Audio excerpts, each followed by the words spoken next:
की शादी को 6 साल हो चुके थे और वो अपनी एक खुशहाल जिंदगी जी रही थी अपने पति सागर और सास रमा के साथ। सागर काम के सिलसिले में अक्सर बाहर रहा करता और महीनों महीनों में जब भी आता तो अपनी पत्नी और माँ के लिए कई सारे तोहफे लाता। लेकिन इस बार वो अपने साथ 2 बच्चों को लाया था, एक लड़का जो 1 साल का था और एक लड़की जो 5 साल की थी। उनको देखकर सुनीता खुश नहीं बल्कि हैरान थी और अपने पति से कहती है, आप इस बार जल्दी आ गए। और ये बच्चे कौन हैं? किसके बच्चे हैं? इतने छोटे बच्चों को कौन दे गया? हाँ बेटा, किसके बच्चे हैं ये? आप दोनों को ये सुनकर हैरानी होगी, लेकिन ये दोनों बच्चे मेरे हैं, रिया और मुन्ना।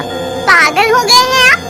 जानते भी हैं क्या बोल रहे हैं? ये बच्चे आपके कैसे हुए? बताइए ना, चुप क्यों हैं? सुनीता माफ करना, लेकिन मैं जहाँ काम के सिलसिले में जाता हूँ वहाँ मुझे 4 साल पहले माया मिली। वहाँ मैं अकेले रहता था तो माया अक्सर मेरे लिए खाना वगैरह लेकर आती, मेरी परवाह करती और उस बीच कब मुझे उससे प्यार हो गया पता ही नहीं चला और मैंने उससे वहाँ शादी कर ली और उसी से ये बच्चे हैं। ये क्या बोल रहा है बेटा? आखिर तूने ऐसा क्यों किया? तुझे अपनी पत्नी का जरा भी ख्याल नहीं आया? अरे उसकी सौतन के साथ घर तो बसाया ही, साथ ही उसके साथ तेरे 2 बच्चे भी हैं। छी, अगर यही काम तेरी पत्नी यहाँ रहकर करती तो तू बर्दाश्त करता? हाँ माँ, मैंने गलती की है, लेकिन क्या? और अब इन्हें यहाँ क्यों लेकर आए हो? रहने देते ना मुझे धोखे में, मैं इस छोटी खुशी में खुश तो रहती। 4 साल से छुपाया था तो अब क्यों बता रहे हो? माया की बीमारी के चलते मौत हो गई और अब इन बच्चों को वहाँ देखने के लिए कोई नहीं है। प्लीज सुनीता, इन बच्चों को माँ की जरूरत है, इनकी माँ बन जाओ, इन्हें पाल लो। कभी नहीं, मैं अपनी सौतन के बच्चों को कभी नहीं अपनाऊंगी, न पालूंगी। ये बच्चे मुझे तुम्हारे धोखे की याद दिलाएंगे, इसलिए मुझे इनसे नफरत है। सुनीता गुस्से में अपने कमरे में चली जाती है और रमा भी अपने बेटे से कोई बात नहीं करती।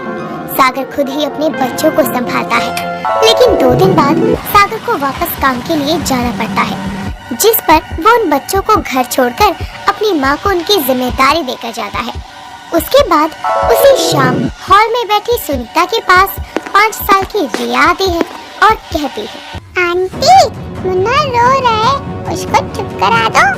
मैं तुम्हारी कुछ नहीं हूँ, जाओ यहाँ से।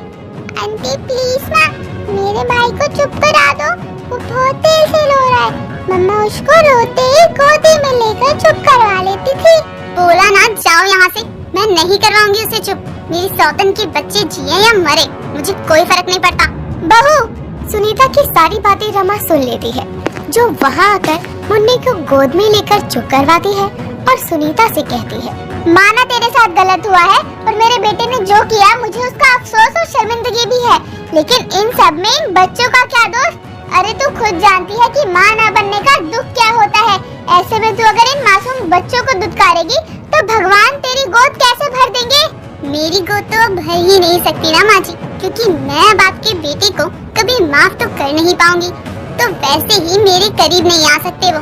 और ये बच्चे मुझे मेरी सौतन की याद दिलाते हैं, जिसने मेरी हंसती खेलती जिंदगी में जहर घोला और खुद मर गई। इनकी माँ मर गई है और मैं इनको कभी नहीं अपनाऊंगी। मम्मा मर गई, मम्मा मर गई। आंटी ये क्या कह रही है? मेरी मम्मा मर गई। नहीं दिया बेटा, तुम्हारी मम्मा को कुछ नहीं हुआ, चलो यहाँ से। सागर तो चला गया था, लेकिन सुनीता की नफरत उसके सौतन के बच्चों के लिए बढ़ती जा रही थी। अब तो समय के साथ रमा ने भी उन दोनों मासूमों को अपना लिया था। ऐसे ही एक शाम रमा की पड़ोसन कांता उसके घर आती है। उस समय रमा हॉल में बैठी मुन्ना और रिया संग खेल रही थी।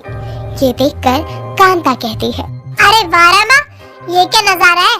सुना तो था तेरे घर में बच्चों की किलकारियां गुजर लगी है, आज जाकर देखा कौन है ये नन्हे फरिश्ते जिसने घर के सूनेपन को दूर कर दिया। देख कांता, बात तो पूरे में फैली ही होगी। वैसे ये बच्चे मेरे बेटे की दूसरी पत्नी से हैं, उसकी बीमारी के कारण मौत हो गई, इसलिए अब सागर इनको यहाँ ले आया। ओहो बेचारे बच्चे, इतनी सी उम्र में माँ का साया हट गया इनके सर से। खैर, सागर ने किया तो गलत, पर इससे सुनीता की कोख तो भर गई। कम से कम उसको कोई माँ कहने वाला तो होगा। कहाँ कांता, सुनीता बहू तो सागर के इस धोखे के बाद से इतने गुस्से में रहती है कि अपनी सौतन के बच्चों को देखना भी पसंद नहीं करती। इन मासूमों का तो इन सब में कोई दोष नहीं है, लेकिन उसको ये समझ ही नहीं आता। औरतों का दिल समझ रमा, पति बेवफा निकले तो दुख होता है, लेकिन उसकी बेवफाई की निशानी आंखों के सामने रहे तो ज्यादा दुख होता है। लेकिन सुनीता बहू दिल कितनी बुरी नहीं है। देखियो एक न एक दिन वो इन बच्चों को अपना ही लेगी। भगवान करे वो दिन जल्दी ही आए। वैसे मिल जरा मेरे पोता पोती से। ये मुन्ना है और ये रिया। रिया बेटा नमस्ते करो दादी को। नमस्ते दादी। कितनी प्यारी है ये मेरी बच्ची। अपनी सास को बच्चों से घुलता मिलता देखकर सुनीता को बहुत गुस्सा आता है। ऐसे ही एक शाम किसी काम से बाहर जाते हुए रमा अपनी बहू से कहती है, बहू मुझे किसी काम से बाहर जाना है तो कृपया कर कुछ देर इन बच्चों का ध्यान रख लियो। कुछ देर के लिए भूल जाइयो कि ये तेरी सौतन के बच्चे हैं।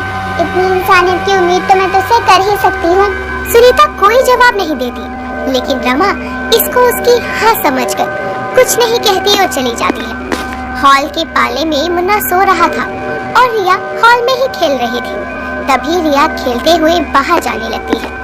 ये देखकर सुनीता कहती है, ये सौतन की बच्ची बाहर जा रही है, माँ जी भी नहीं है जो रोके। खैर मुझे क्या, मुझे कौन सा इनकी फिक्र है। इतना बोलकर सुनीता उठकर अपने कमरे में जाती है और अलमारी से कुछ निकालने लगती है। तभी उसमें से एक कपड़ों की गठरी नीचे गिरती है।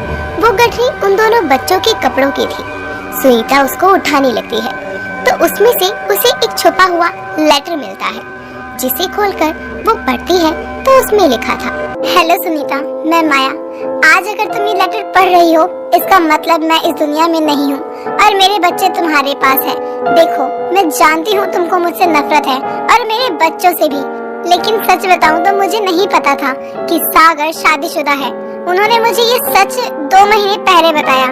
उस समय मुझे बुरा लगा, लेकिन मैं तुम्हारी जिंदगी बर्बाद नहीं करना चाहती थी, इसलिए धीरे धीरे अपने खाने में पॉइजन मिलाकर खुद को बीमार करती रही। और अब मैं कुछ ही समय में इस दुनिया से चली जाऊंगी। मैं तुम्हारी गुनहगार हूँ, इसलिए मैंने खुद को सजा दी, लेकिन मेरे बच्चों का इसमें कोई कसूर नहीं है। प्लीज उन्हें अपना लो। उन्हें माँ की जरूरत है, उन्हें तुम्हारी जरूरत है। माया ने मेरे लिए खुद की जान दे दी और मैं यहाँ उसके बच्चों को इसलिए अपना नहीं रही थी कि वो मुझे उसकी याद दिलाते हैं। कितनी पत्थर दिल हूँ मैं। सच में उन मासूम बच्चों का इन सब में क्या कसूर। रिया, रिया। सुनीता भागकर बाहर हॉल में आती है, लेकिन रिया वहाँ नहीं थी। तभी सुनीता भाग के गली में जाती है और आसपास देखते हुए कहती है, रिया, रिया बेटा कहाँ हो? रिया, हे भगवान, रिया कहाँ चली गई? रिया बेटा मम्मा के पास आ जाओ। बहन जी, अपनी छोटी सी बच्ची को देखा है? अभी अभी इस घर से निकली थी। सुनीता सबसे पूछती है, लेकिन सब सर हिलाकर उसको मना करते हैं। सुनीता का रो रो कर बुरा हाल था। इतने में सामने से उसे कांता आती नजर आती है, जो कि रिया को गोद में लेकर आती है। उसे देखकर सुनीता भागी भागी उसके पास जाती है और कांता की गोद से रिया को लेकर उसे गले से लगा लेती है। रिया कहाँ चली गई थी तुम? अरे ऐसे कोई अपने घर से बाहर निकल के चाहता है क्या? पता है मैं कितना डर गई थी। दोबारा ऐसा मत करना। Aunty, I am sorry. मैंने दरवाजा खुला देखा तो मैं बाहर आ गई। आंटी नहीं बेटा, मम्मा, मम्मा बोलो। पर आंटी, आपने तो बोला था मेरी मम्मा मर गई। नहीं, तुम्हारी मम्मा जिंदा है। मैं हूँ तुम्हारी मम्मा, तुम मेरी बेटी हो।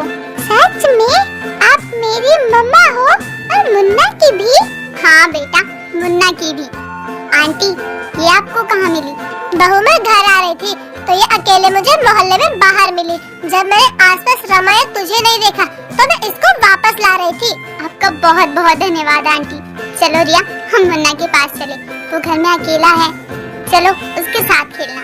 सुनीता रिया को अपनी गोद में लेकर चली जाती है, तो वहीं ये सब कुछ दूर खड़ी रमा देख रही थी, जो ये सब देखकर मुस्कुराती है और अपने मन में कहती है, आखिर आज मेरी बहू ने अपने सौतन के बच्चों को अपना ही लिया।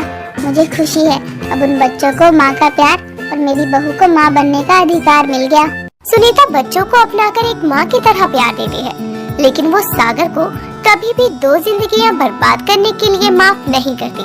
जिसके बाद सास बहू दोनों बच्चों के साथ खुशी से अपनी आगे की जिंदगी जीती है। दोस्तों, अगर आपको ये कहानी पसंद आई तो इसे लाइक करें, शेयर करें और कमेंट करके बताएं कि कहानी में आपको सबसे अच्छा क्या लगा। हर रोज एक नई कहानी देखने के लिए चैनल को सब्सक्राइब करें और बेल आइकन दबाना ना